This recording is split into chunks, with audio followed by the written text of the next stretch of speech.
Hey everyone, welcome to day 18 of the Etsy Hacks 30-Day Challenge.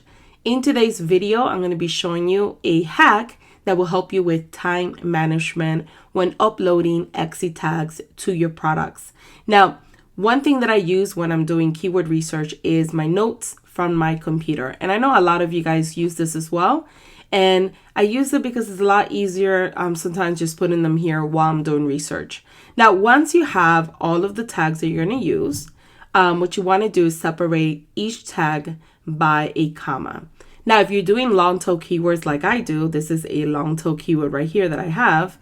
Keep in mind that if it's over 20 characters, you have to split them in two tags. Make sure that you separate them into two. So I have my Canva Instagram as one tag and then template as the second tag. Make sure that you put them in order together. So therefore Etsy understands that this goes together.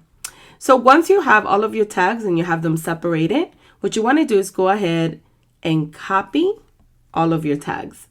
And once you're ready to enter them in the actual listing that you're working on, if you actually go ahead and I'm on a Mac, so I'm going to do Command V and paste them in here.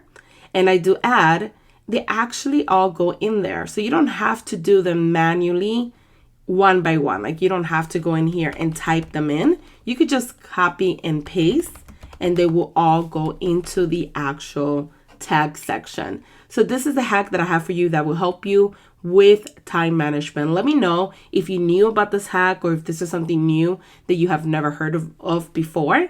And guys, don't forget to like, comment, and share this video. Thanks for watching, and I will see you in the next Etsy hack video.